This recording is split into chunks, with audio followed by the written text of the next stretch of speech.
All right, folks, it's time for another episode of SEPreme Readings, or maybe more properly described as another part of the first episode, because it's all one article that we're reading. The Stanford Encyclopedia of Philosophy article on pacifism, which couldn't possibly be a relevant topic in this day and age. I'm tired of watching YouTube, time for some reading, and I'm done working at a song that you can't hear yet called Monogamy is Gross. But you've heard the title, haven't you? You'll like it. Anyway, you can probably dig up the lyrics somewhere on Facebook. It's related to pacifism, since monogamy, properly construed, is a form of control, not just having one partner, right? Because then what are people with zero partners? What's their ideology? Anyway, I'm not talking about voluntarily or involuntarily celibate. I'm talking about the coincidentally celibate. Anyway, enough philosophical footnotes. Let's do our homework. Sharing screen. Pacifism. Part 3. Consequentialist pacifism. What could this possibly be about? Let's see. Deontological prohibitions against war are usually absolute. Note that right there. While consequentialist prohibitions against war are for the most part contingent. That's kind of an accident, right? That's just an accident of human psychology. There's nothing logically about deontology that entails absolutism, or vice versa, just like there's nothing logically about pacifism that entails absolutism. In fact, absolutism is logically incoherent, as detailed in my article Compared to What on Substack. So nothing entails a contradiction, nothing true entails a contradiction, folks, so nothing entails absolutism, making absolutism logically independent of anything other than a fellow contradiction, because, two contradictions are logically equivalent. Review your logic if that's not clear. That's a prerequisite, really, to do any philosophy whatsoever. And if you don't like that, that's logically irrelevant. Okay. So note that about that paragraph. Yeah? Consequentialist pacifism is usually grounded in some sort of rule utilitarianism. Okay, fair enough. A utilitarian pacifist may argue that a rule against war or other sorts of violence will tend to promote the greatest happiness for the greatest number. Okay. That opens to if you just be happy enough about war, then you could do it. I think that's wrong. What's wrong with that? A broader prohibition against violence other than war can extend the quote-unquote greatest happiness concept to take into account the happiness of sentient beings other than humans. Okay, but nevertheless, this could be called, the madman defense. If you're just insanely malevolent enough with Kafka-esque laughter, not Kafka-esque, but Kafka-esque. If you don't know the plots of at least Final Fantasy 4, 6, and 7, you also might not understand what the Japanese have said culturally about being bombed in Hiroshima. But maybe Umatsu's music will grow you some empathy too. Okay, moving on. Utilitarian pacifists must appeal to empirical and historical data to support this rule. Yeah, that's part of the problem with utilitarianism of that kind. Of course, this is hedonic utilitarianism, which is often conflated with utilitarianism, right? Because utilitarianism just means using a utility function.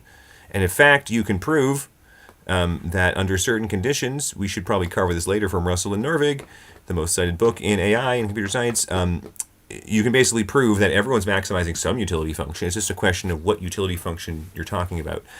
That doesn't mean that's how they're thinking. But as just a description, utilitarianism is true of everyone. That's what AI has proven, and AI is, kind of further along than philosophy. I hate to break it to you, educationally, because if you look at what people learn in philosophy departments, they're not really prepared to look at the AI literature at all. In fact, you could tell philosophers every day until you're blue in the face that they should read Russell and Norvig, but they won't do it because their supervisor doesn't require it of them. They'll just be like, "Oh, that sounds harder than not doing it." This is what I discovered in the academia. Anyway, moving on to the next sentence. The utilitarian argument for pacifism could be grounded in the claim that history shows us that wars tend to produce more harm than good. As Bentham put it, quote, "The happiest of mankind are sufferers by war, and the wisest, nay, even the least wise, are wise enough to ascribe the chief of their sufferings to that cause." It's a bit People said things differently back in 1789. That sounds like he's saying something else.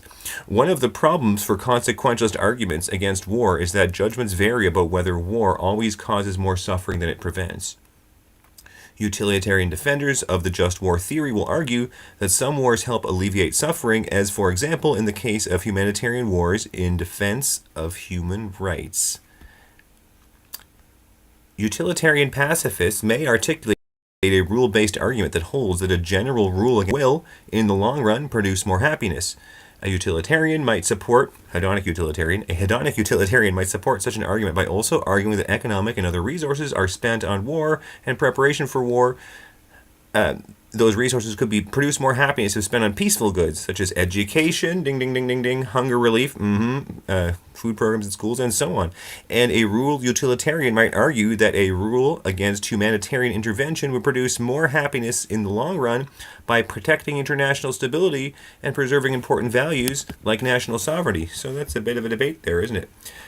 It's important to note that, unlike deontological pacifism, consequentialist pacifism is not opposed to killing per se, nor is the consequentialist approach especially concerned with the distinction between combatants and non-combatants, since the quote-unquote greatest happiness principle adopts a perspective that includes both combatants and non-combatants. Indeed, the combatant-non-combatant distinction is better understood as a deontological principle as discussed below. Makes sense.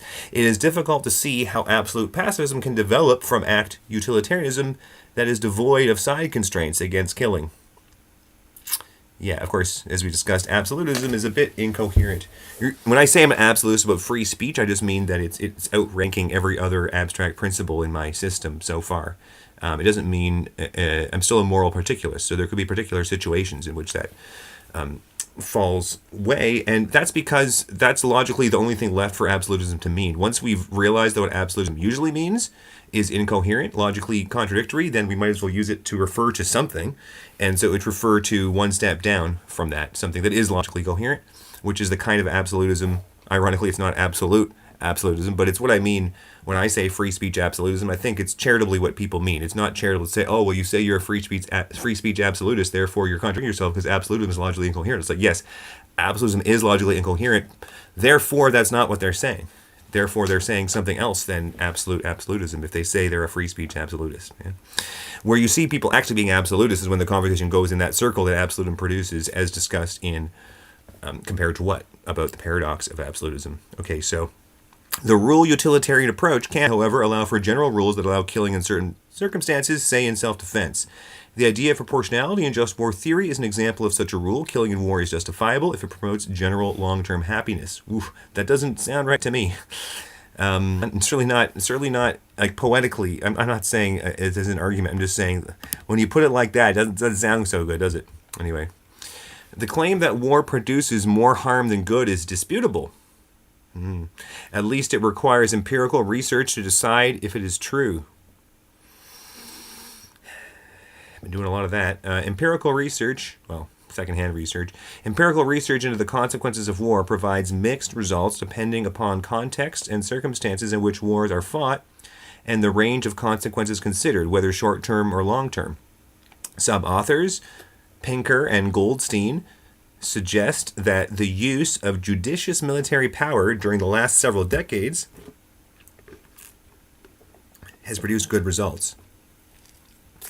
But other authors reach different conclusions. Ian Bickerton concludes that the wars of the past 200 years have produced ambiguous results. Quote, victory did not achieve its desired results, and war sacrifices were largely in vain. The reality is that the costs of war are rarely, if ever, worthwhile. Unquote. Next paragraph. Given the difficulty of assessing the empirical data, consequentialist pacifism will usually be a sort of contingent pacifism. But this is not always true, since absolute pacifism might be justifiable on consequentialist grounds as a rule that will in the long run produce good consequences. I mean, that makes more sense as, you notice they aren't considering options like generic generalizations, default logic. That's closer to what's rational here, saying that pacifism is, having pacifism as a default is a rule that will in the long run produce good consequences. And that, I endorse, that is essentially anarchism. That might is not right until proven otherwise, so it's a default. Hence, default logic is the logic of that. Birds don't fly by default, but there are penguins. Birds fly by default, but there are penguins, which overrides the default. But that doesn't mean it's not true to say that birds fly. So similarly, you can say that you shouldn't do war. And there can be an exception. Sometimes you're in a penguin sort of situation where this overrides the default. But that doesn't contradict the default. You have to understand the difference between overriding a default and contradicting it. To contradict the default is to say, well, there should be a different default, or perhaps there should be no default at all, which is a bit psychologically unrealistic, certainly in any kind of simple code, such as a computer program or a moral code. It's very untenable to say, well, there's no defaults ever anywhere for anything. Often you need a default rule. It's certainly what you teach a child. You tell them lying is wrong first. Later you tell them, well, lying is right, to save Anne Frank. But that doesn't mean that lying is right. It means it's right for her to not die. But it doesn't mean that lying is wrong, is the wrong rule. But rule utilitarianism here, folks, it needs to go along with default logic. So read that on Wikipedia. Maybe we'll do it later. There may be variable judgments among consequentialists about whether some wars produce more harm than good. Thus, pacifists such as Einstein and Russell could agree that the First World War was wrong, while admitting that the Second World War could be justified. Mentioned that earlier. The Second World War is in fact often used as an example of a war that can be justified in consequentialist terms, the good produced by the war. The defeat of Nazism in Europe, for example, is thought to outweigh its negative consequences, especially the massive numbers of persons killed in the war. In response, consequentialist pacifists might emphasize the negative utility of the deaths caused by the war, while also arguing that the Second World War produced long-term negative consequences with the introduction of nuclear weapons, the partition of Europe, and the madness of the Cold War. Yeah, it's a lot. That's well said, I suppose I want to say. Consequentialist defenders of pacifism will also argue that creative and coordinated nonviolent action can produce good consequences that are at least as good as the consequences of war. Well, you can see that's quite contentious. One of the issues that consequentialists must consider is the temporal and spatial scope of our concern for consequences. It is possible that wars may produce short-term benefits for some and long-term disadvantages for others. Judgments about benefits and harms are thus complex, and we must clarify our understanding of what matters in thinking about consequences. Often, consequentialist arguments for pacifism emphasize the short-term damage of war. It is obviously true that wars kill people. Unless you post it on Facebook, then you're going to have Tom McDowell arguing with you.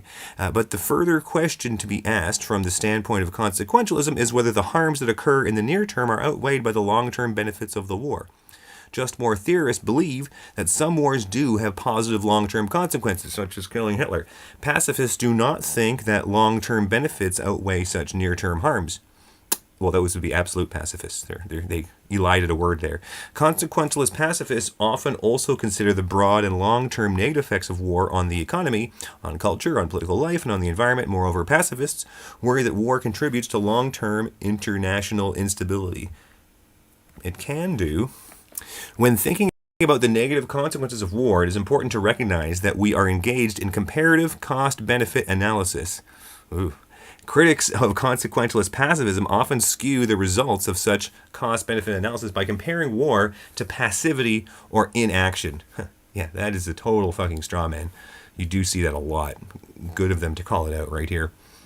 But most forms of pacifism do not advocate complete passivity. It is a mistake to compare the consequences of going to war to the consequences of doing nothing. Yes, exactly. And this is exactly where you can apply the kind of comparison logic compared to what to escape this kind of logical sleight of hand where they're tricking you by keeping the comparison implicit, just like in the Sorites paradox.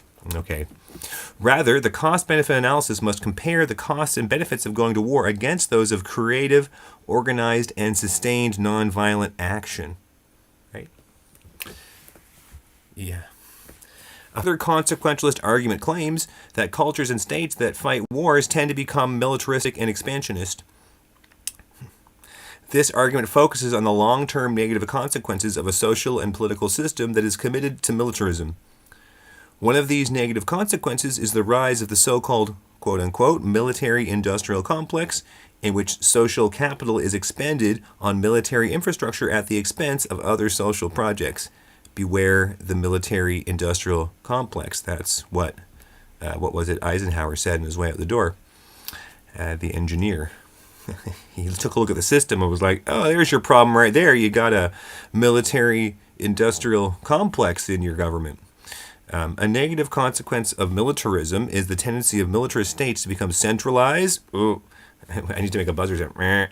Centralized, secretive, and imperial. This critique of military expansionism can be connected to a general critique of potential negative consequences of imperial power. One such negative consequence is found in the illiberal tendencies of military power. Another negative consequence can be found in the possibility of quote-unquote blowback or retaliation in which those who are subjugated turn against the colonial power. I mean, I just get blowback for reporting rapists, but anyway. And other negative consequences include the danger of an arms race. They wrote that wrong. The dangers of arms races and the wasted money and energy that are spent on preparing for war. I don't know if that includes chess.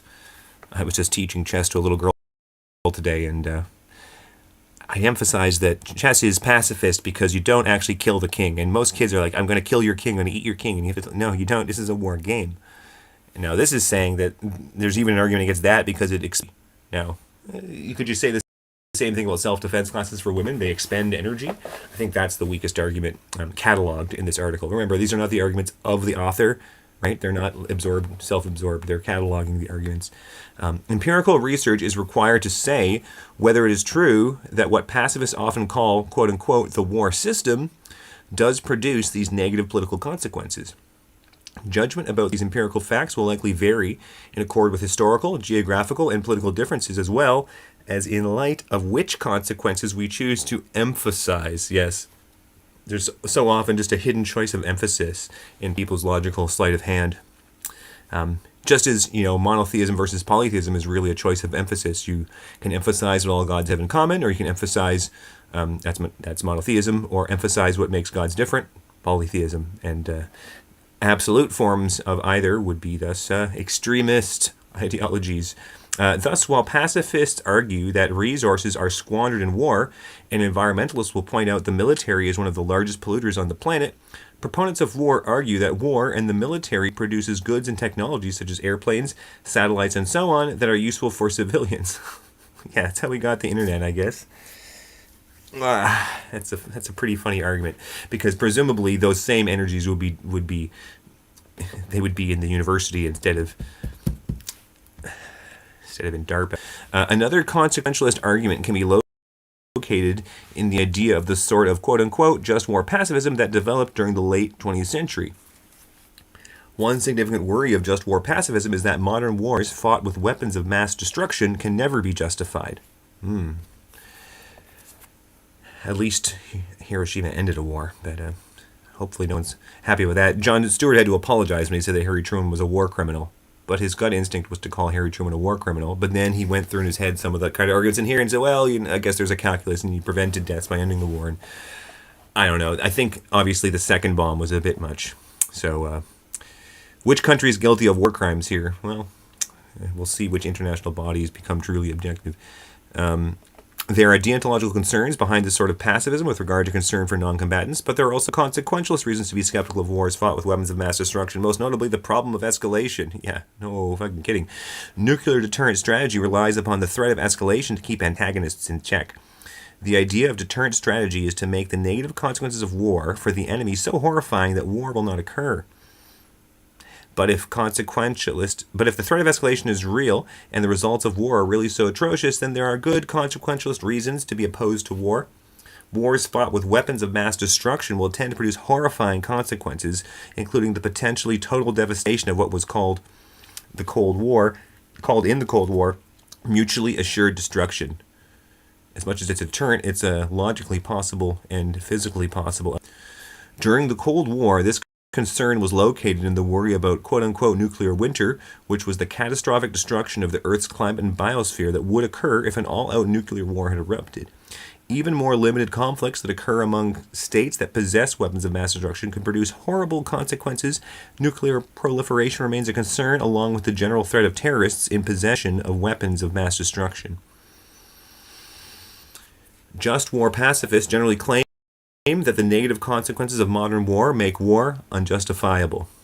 Just war pacifism might be more narrowly focused on the immorality of nuclear war and nuclear deterrence strategy, but those who reject nuclear warfare might still allow that limited defensive or even humanitarian wars can be fought, provided we could be sure that just war principles were respected. How are you going to be sure? How sure do you need to be? Compare that to epistemic contextualism. There's not a binary of you're sure versus not sure. What sure means is something you're shifting around depending on the context. So unfortunately, they're going to be trying to do motivated reasoning. If somebody just wants a war, they'll be like, well, this, we're sure. Oh, yeah, we're sure. And what do you mean by sure? Oh, we mean by sure as we are. That's what we mean by sure. Perhaps the most important conclusion of just war pacifism is that the burden of proof rests on the proponent of war. Yes, that is anarchism. For just war pacifists who base their conclusions on consequentialist reasoning, war is presumed to produce negative consequences until it is proved otherwise. Just like Chomsky's anarchist mission. 3.1, active nonviolence. We'll do all of 3 today. It's only got one subsection. So no section boundary. This is all one video in the playlist. Related to these consequentialist arguments against war is a more positive consequentialist argument about the positive power of nonviolence as a social force. Oh, did I say this title? 3.1, active nonviolence. Here we go. On to the second sentence. This is grounded in a consequentialist argument that active nonviolence can produce social goods like respect for human rights, and as well as peace and reconciliation. Sounds like a good deal. The basic theory and strategy of nonviolent action were worked out by Mohandas Gandhi, Martin Luther King Jr., Cesar Chavez, Gene Sharp, and others who were engaged in nonviolent social protest in the 20th century. Although the roots of this approach can be found in the long history of pacifism from Jesus onward.